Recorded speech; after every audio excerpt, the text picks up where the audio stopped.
उद्देश्य। इस पाठ के अंत में आप निम्नलिखित सीखने में सक्षम हो जाएंगे।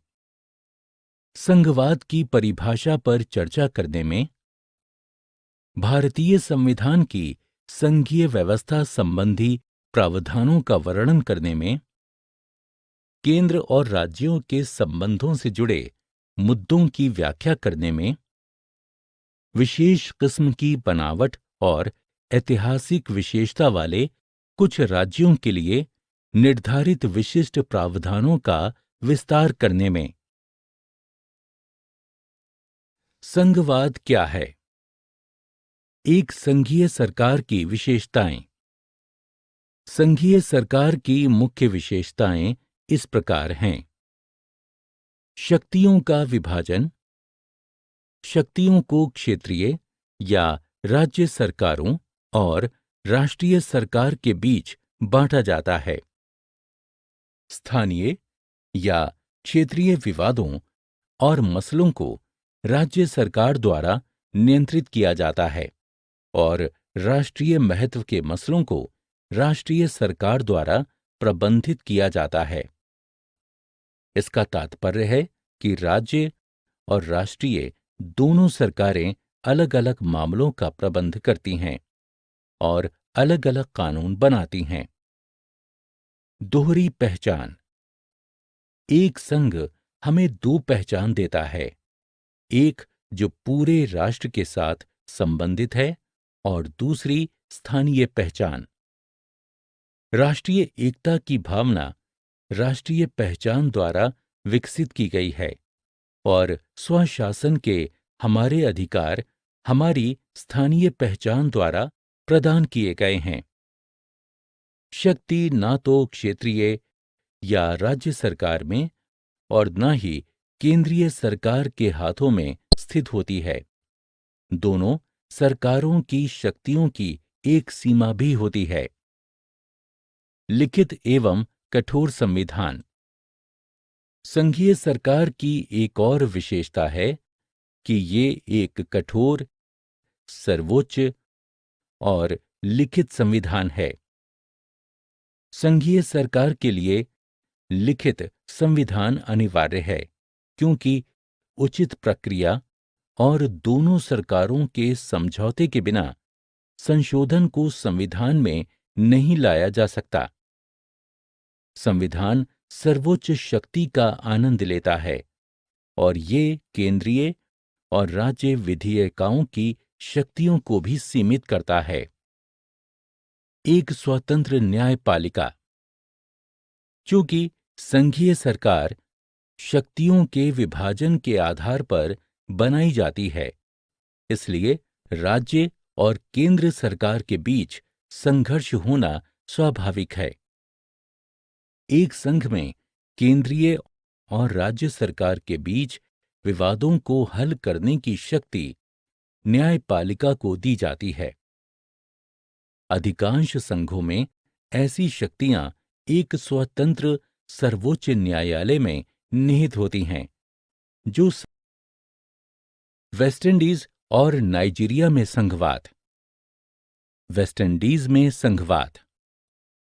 वेस्टइंडीज अंग्रेजों का एक उपनिवेश था और अंततः 1958 में वेस्टइंडीज संघ का जन्म हुआ।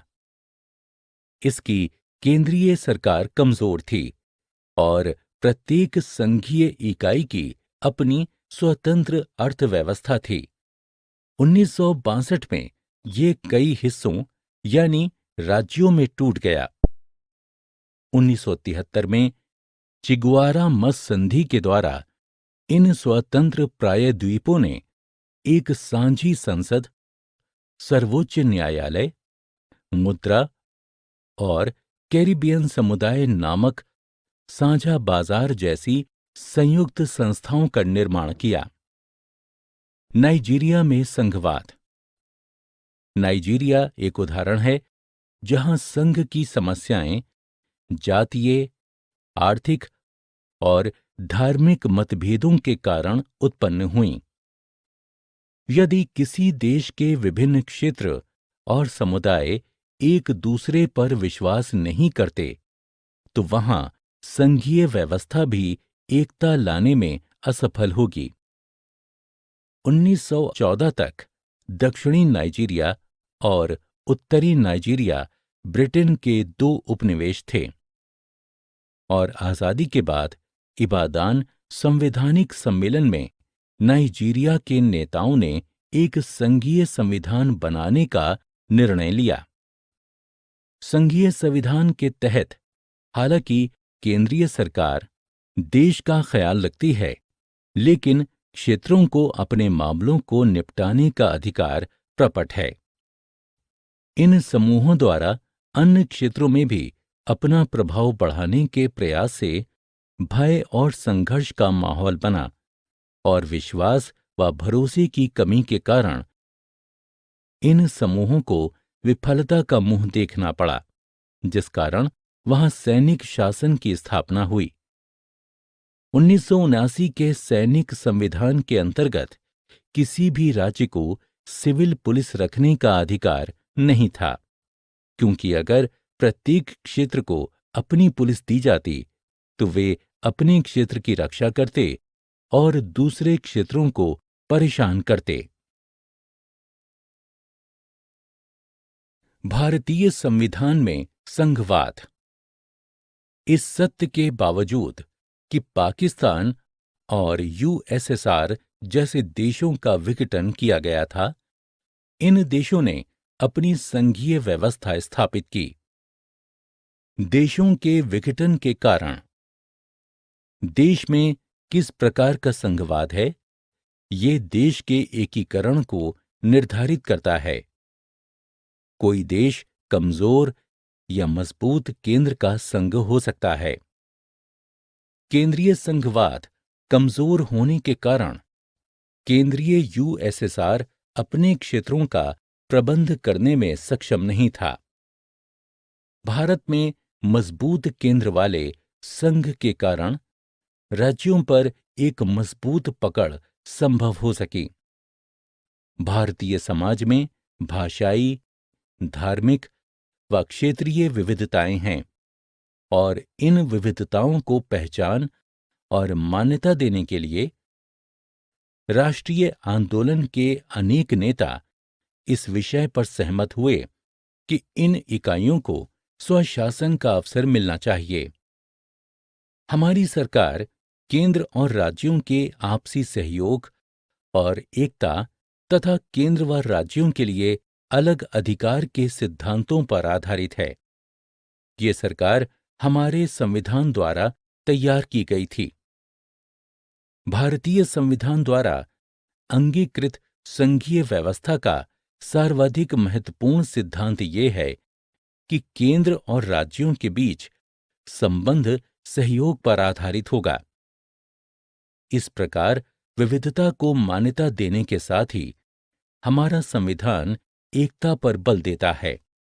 हमारे संविधान में फेडरेशन शब्द का कहीं उल्लेख नहीं है। अनुच्छेद 1 के अनुसार भारत राज्यों का संघ यानी यूनियन होगा, जिसका अर्थ है कि राज्यों में एकता होगी। शक्ति विभाजन। राष्ट्रीय आंदोलन के हमारे नेताओं ने केंद्र और राज्य के बीच शक्तियों का विभाजन किया और उनके अनुसार निम्नलिखित दो तरह की सरकार की बात मानी गई। राष्ट्रीय सरकार या केंद्रीय सरकार जो पूरे राष्ट्र पर शासन करेगी। राज्य सरकार या प्रांतीय सरकार जो राज्यों पर शासन करेगी। भारत के संविधान ने दोनों सरकारों को मान्यता दी और उनके कार्यों को निम्नलिखित 3 सूचियों में बांटा गया: संघ सूची, राज्य सूची, समवर्ती सूची। केवल केंद्रीय विधायिका ही संघ सूची के तहत आने वाले विषयों पर कानून बना सकती है और कार्य कर सकती है, जबकि प्रांतीय विधायिका राज्य सूची में दिए गए विषयों पर कानून बना सकती है व कार्य कर सकती है। और समवर्ती सूची में दोनों प्रांत और केंद्र एक समझौते के तहत काम कर सकते हैं।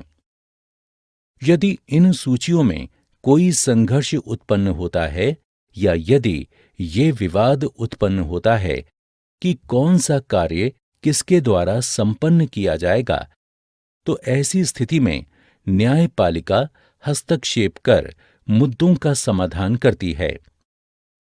यदि किसी मामले का उल्लेख किसी भी सूची के अंतर्गत नहीं किया गया है, तो वो अवशिष्ट शक्तियों के तहत आता है और केंद्रीय विधायिका अकेले राज्य के हस्तक्षेप के बिना इन मामलों पर कानून बना सकती है। वित्तीय और आर्थिक शक्तियां केंद्रीकृत होती हैं और केंद्र सरकार के हाथों में रहती हैं। हालांकि राज्यों को काम करने के लिए विषय तो दिए गए हैं, लेकिन उनके पास अपना काम करने के लिए वित्तीय संसाधन नहीं होते हैं।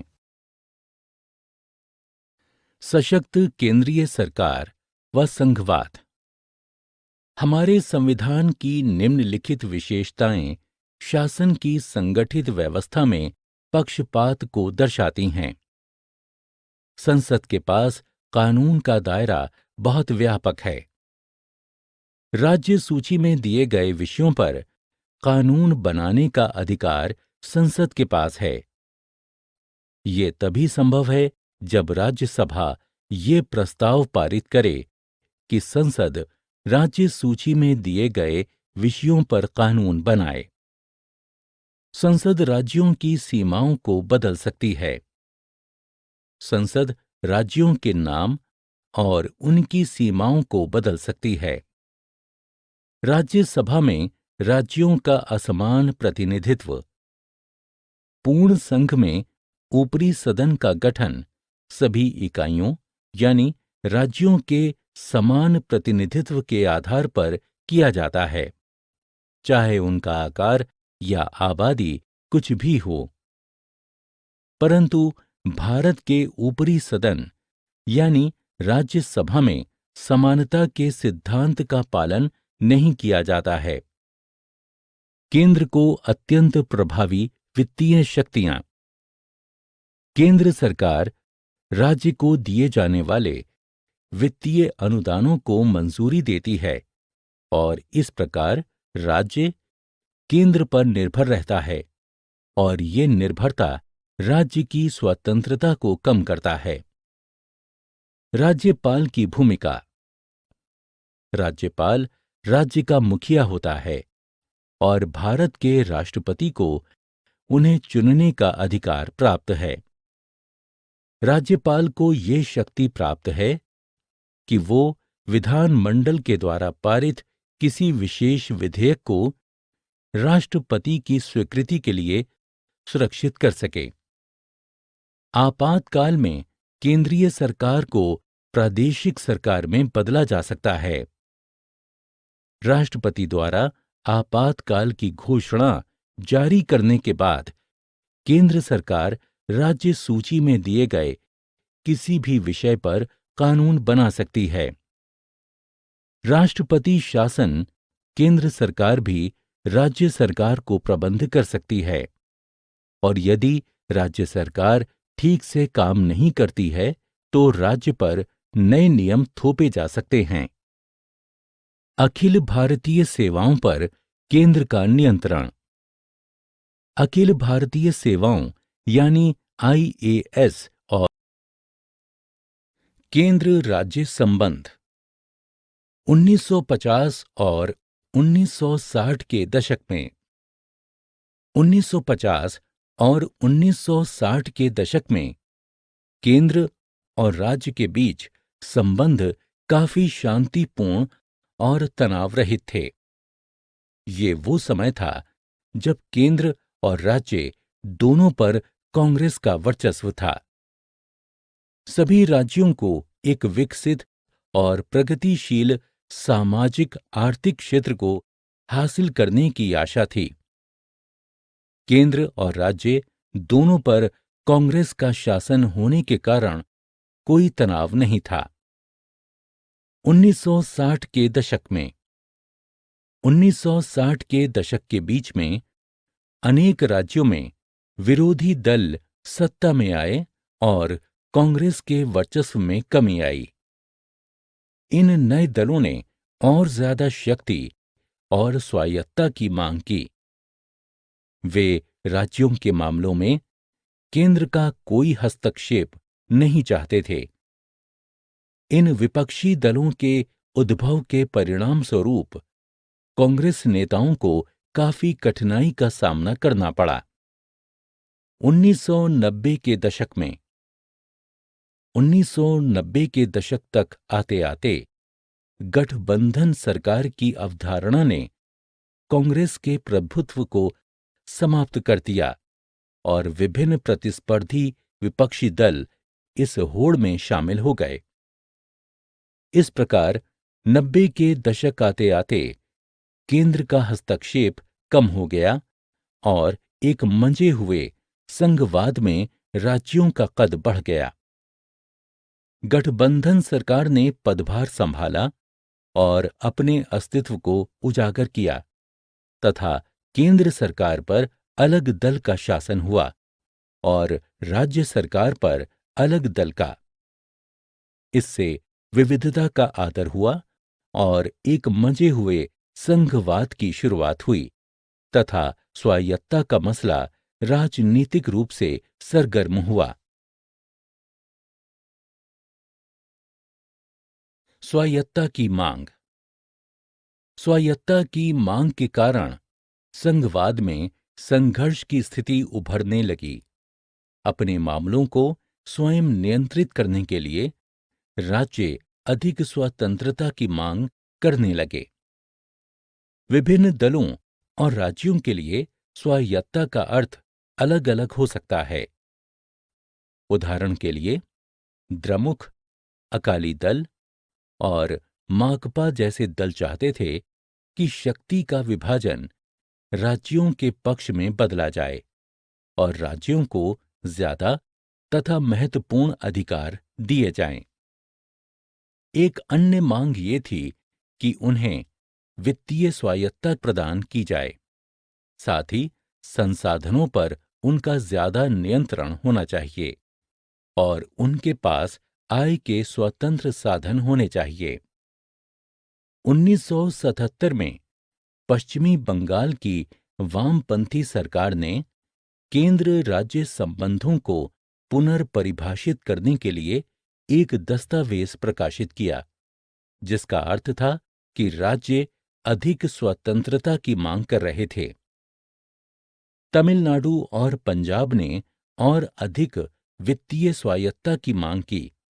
वे अखिल भारतीय सेवाओं के द्वारा प्रशासनिक नियंत्रण से खुश नहीं थे, क्योंकि राज्य नहीं चाहते थे कि उनके प्रशासनिक तंत्र पर केंद्रीय नियंत्रण हो।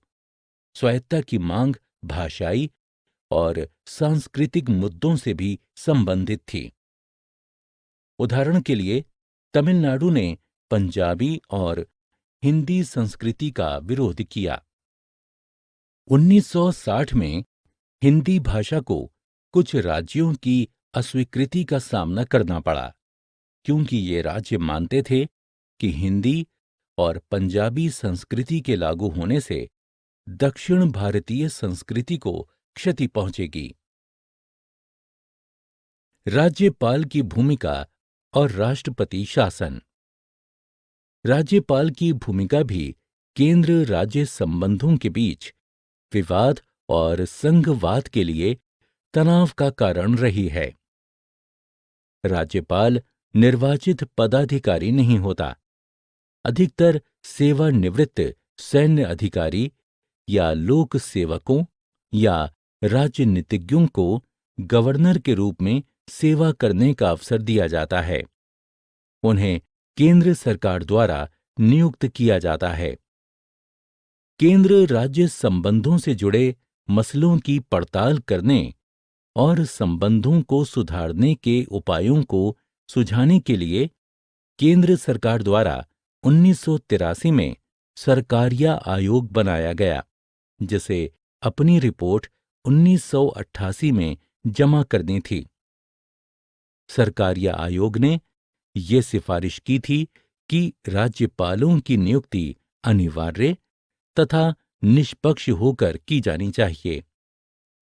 अनुच्छेद 356 के अंतर्गत किसी राज्य में राष्ट्रपति शासन लागू होने के प्रावधानों के कारण ये अनुच्छेद विवाद का कारण रहा है।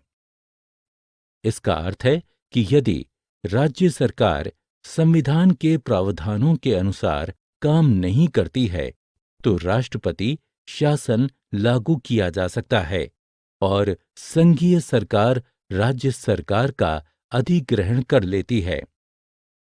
राष्ट्रपति की उद्घोषणा को संसद की स्वीकृति प्राप्त करना जरूरी होता है और राष्ट्रपति शासन को अधिकतम 3 वर्षों तक बढ़ाया जा सकता है। राज्यपाल को यह अधिकार है कि वो राज्य सरकार को बर्खास्त करने तथा राज्य विधानसभा को निलंबित या विघटित करने की अनुशंसा करे। इस शक्ति का दुरुपयोग किया गया था और कई मामलों में राज्य सरकारों को बहुमत मिलने पर भी बर्खास्त कर दिया गया था। उदाहरण के लिए 1959 में केरल में। 1967 तक अनुच्छेद 356 का उपयोग कभी कभार किया जाता था, लेकिन 1967 के बाद भारत में कई गैर कांग्रेसी राज्य हुए, जबकि केंद्र पर कांग्रेस का शासन था। इसलिए 1980 में आंध्र प्रदेश और जम्मू कश्मीर में निर्वाचित सरकारों को बर्खास्त करने के लिए केंद्र ने नवीन राज्यों की मांग और अंतर्राज्यीय विवाद। नवीन राज्यों की मांग। हमारी संघीय व्यवस्था में नवीन राज्यों के गठन की मांग को लेकर भी तनाव रहा है। 1953 में राज्य पुनर्गठन आयोग की स्थापना की गई। इस आयोग के अनुसार भारत के राज्यों का गठन भाषा के आधार पर होना चाहिए। इन सिफारिशों का पालन करते हुए नए राज्यों का गठन वहां बोली जाने वाली भाषा के आधार पर किया गया। उदाहरण के लिए गुजरात और महाराष्ट्र का गठन किया गया। 1960 में पंजाब और हरियाणा को अलग कर दिया गया। 1966 में पूर्वोत्तर भारत को पुनर्गठित किया गया।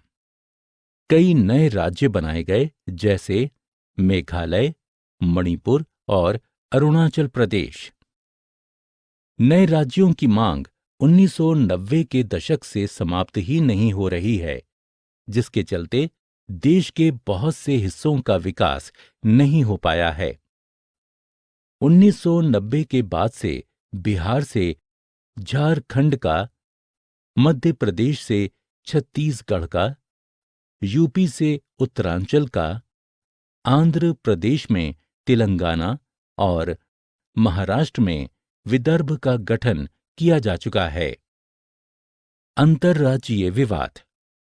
अंतर्राज्यीय विवाद संघवाद में तनाव का एक और कारण है। ये विवाद 2 या 2 से अधिक राज्यों के बीच हो सकते हैं। मुख्य रूप से सीमा विवाद और नदियों के जल के बंटवारे को लेकर विवाद राज्यों के बीच विवाद का कारण बनते हैं। सीमा विवाद। यद्यपि राज्यों की सीमाओं का निर्धारण भाषाई आधार पर किया जाता है, लेकिन सीमावर्ती क्षेत्रों में एक से अधिक भाषा बोलने वाले लोग रहते हैं। इसलिए राज्य इन सीमावर्ती क्षेत्रों में अपने अधिकार स्थापित करने का प्रयत्न करते हैं। उदाहरण के लिए महाराष्ट्र और कर्नाटक के बीच बेलगाम को लेकर विवाद। जल विवाद। ये विवाद अधिक गंभीर है, क्योंकि ये संबंधित राज्यों में पीने के पानी और कृषि की समस्या से जुड़ा है। कावेरी जल विवाद एक प्रसिद्ध विवाद है, जिसमें तमिलनाडु और कुछ राज्यों और क्षेत्रों के लिए विशेष प्रावधान। भारतीय संविधान में देश के कुछ क्षेत्रों में प्रशासन के लिए कुछ विशेष प्रावधान उपलब्ध कराए गए हैं। उदाहरण के लिए, भारत में 7 केंद्र शासित प्रदेश हैं, जिनमें से केवल दिल्ली और पौंडीचेरी को विधानसभाएं प्रदान की गई हैं। जम्मू कश्मीर के बारे में अनुच्छेद 370। 26 अक्टूबर 1947 के बाद महाराजा हरि सिंह ने परिग्रहण संधि पर हस्ताक्षर किए, जिसके बाद जम्मू कश्मीर भारतीय संघ का हिस्सा बन गया। परिग्रहण संधि एक कानूनी दस्तावेज था जिसमें उन सभी शर्तों का उल्लेख किया गया है जिसके तहत भारत के केंद्र को वहां हस्तक्षेप करने के लिए राज्य की सहमति लेनी पड़ती है। भारत के संविधान के अनुच्छेद 370 के तहत जम्मू कश्मीर राज्य को कुछ विशेष प्रावधान प्रदान किए गए हैं। ये प्रावधान इस प्रकार हैं। जम्मू कश्मीर भारत में एकमात्र राज्य है जिसका अपना अलग संविधान और ध्वज है। अनुच्छेद 352 के तहत यदि सशस्त्र विद्रोह या बाहरी अशांति के कारण देश में आपातकाल घोषित किया जाता है तो ये जम्मू कश्मीर को छोड़कर पूरे भारत पर लागू होता है। जम्मू कश्मीर की राज्य विधानसभा द्वारा ये निर्णय लिया जाता है कि आपातकाल राज्य पर लागू होना चाहिए या नहीं। जम्मू कश्मीर राज्य में वित्तीय आपातकाल घोषित नहीं किया जा सकता है। जम्मू कश्मीर में संसद केवल उन मुद्दों से संबंधित कानून बना सकती है जो परिग्रहण संधि का हिस्सा हैं, और किसी अन्य मुद्दे से संबंधित कानून बनाना केवल जम्मू कश्मीर राज्य सरकार की अनुमति से ही संभव है। संसद राज्य विधानसभा की स्वीकृति के बिना अनुच्छेद 370 को हटा नहीं सकती।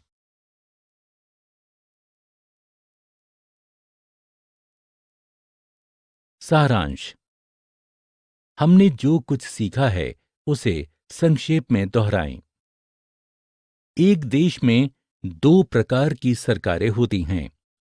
एक राष्ट्रीय सरकार है और दूसरी राज्य सरकार। राष्ट्रीय और राज्य दोनों सरकारों की विभिन्न शक्तियां और कार्य होते हैं। राष्ट्रीय सरकार और राज्य सरकारों के बीच शक्तियों को 2 तरीकों से वितरित किया जा सकता है: संगठित एकल सरकार और संघीय सरकार। भारत ने एक मजबूत केंद्रीय पूर्वाग्रह को चुना और अर्ध संघ बनाने का फैसला किया। जम्मू कश्मीर के बारे में अनुच्छेद 370 26 अक्टूबर 1947 के बाद महाराजा हरि सिंह ने परिग्रहण संधि पर हस्ताक्षर किए, जिसके बाद जम्मू कश्मीर भारतीय संघ का हिस्सा बन गया। परिग्रहण संधि एक कानूनी दस्तावेज था जिससे उन सब शर्तों का उल्लेख किया गया है जिसके तहत भारत के केंद्र को वहां हस्तक्षेप करने के लिए राज्य की सहमति लेनी पड़ती है। भारत के संविधान के अनुच्छेद 370 के तहत जम्मू कश्मीर राज्य को कुछ विशेष प्रावधान प्रदान किए गए हैं।